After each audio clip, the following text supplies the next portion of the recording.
Hello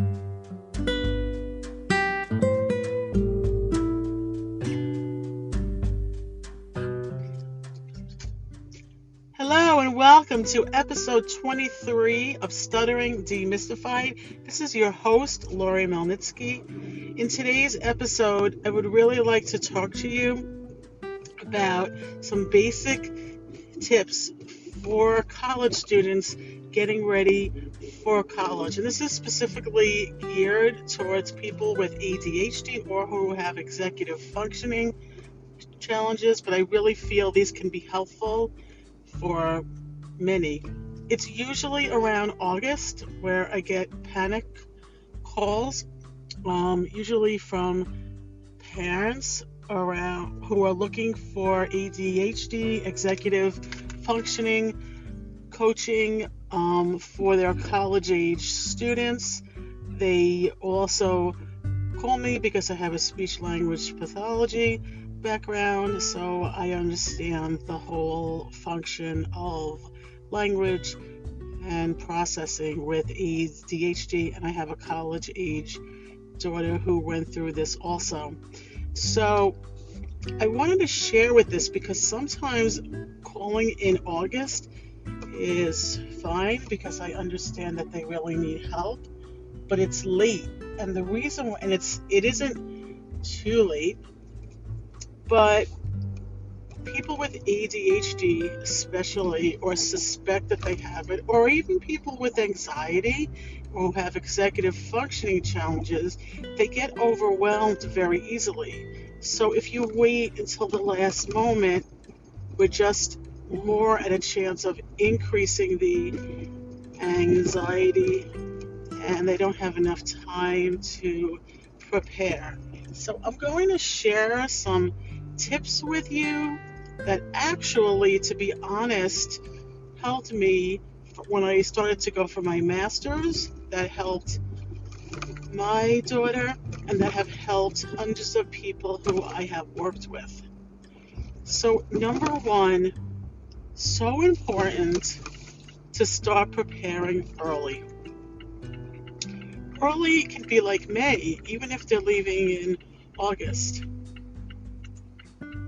What does that include? Now, it's really easy as a parent to just look at the list and see what they need and just want to go shopping for them. I think boys especially don't love to go shopping. But the problem with doing that is that it's not setting them up to prepare independently. So number one, you can help them. I mean, I helped, many parents helped, but let them look at the list, and at least if the list is like 35 things, let them at least pick out 5 things on their own, put it in a box and label it so they know where it is. That's very important. It's giving them responsibility. Number 2, finances. Where are they getting their money? People panic when they don't know where their finances are coming from, and if they don't have a budget every month. If you can put them on a budget or figure it out with them how much money they should be spending every month, it's going to decrease the anxiety. When you're off in college, you sort of don't know. You've never lived alone before. You've never been responsible for paying a bill. You've never been responsible for buying food. You really don't know how much money to allocate each week, each day, depending upon your social group. Some people spend more, so you really have to be able to sort of ask yourself, what can I allocate for the week and what do I need? So that's really, really important, because it's okay. Have a bank account. Discuss how much should be spent each week on food, on entertainment, and really have a good understanding. Number 3, try and develop as much of an open relationship with your child young adult as you can, because remember, they're over 18. You don't have access as a parent to the things that you think you will. Some schools will have you sign a waiver. Some schools will have you sign a medical waiver.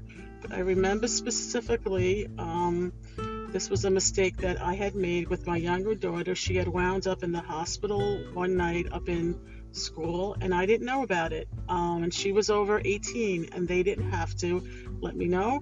And when I called the hospital, they did not want me getting information. She was a little over 18. For me as a parent, I was panicked. So sometimes you lose control. Number 4, you want that open relationship, because if they're struggling, you want them to call you. And you as a parent want to be patient, even if you don't understand. So kids with ADHD, believe it or not, or can look at a syllabus and it can look like, I'm just going to give you an example. It's like looking at, you think you're looking at like 5 things on a syllabus, and in your mind it's about 90, because you don't understand it from a language processing point of view. There's a delay in possibly understanding it. You might have trouble reading the lines one by one. I actually have many students I work with who will actually have to write it over or put it on the computer and highlight it in ways that they can understand it by due dates. I even have young professionals and business owners who really have to like split things up into 4 quadrants so that they know what is due tomorrow, what is due next week, what is due the week afterwards. This is very important. So if your college student calls you and it looks like they're being lazy, they didn't hand in the assignment, it's a good chance that they don't have the executive functioning skills, which is that's it.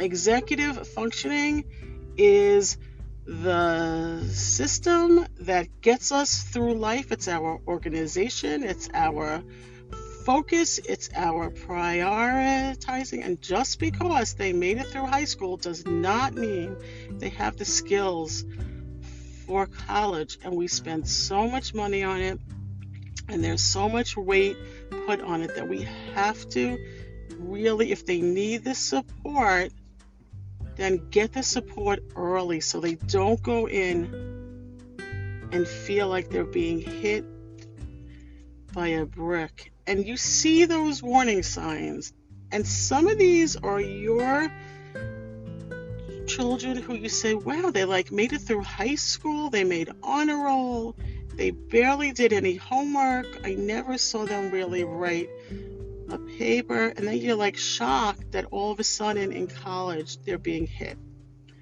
College is a different ball game. No one's watching over them, no one's going into their rooms, but there are so many ways of like helping them, so many ways. They just need to know that they can be successful, and sometimes they need other ways of being helped. And I really hope some of these tips helped you.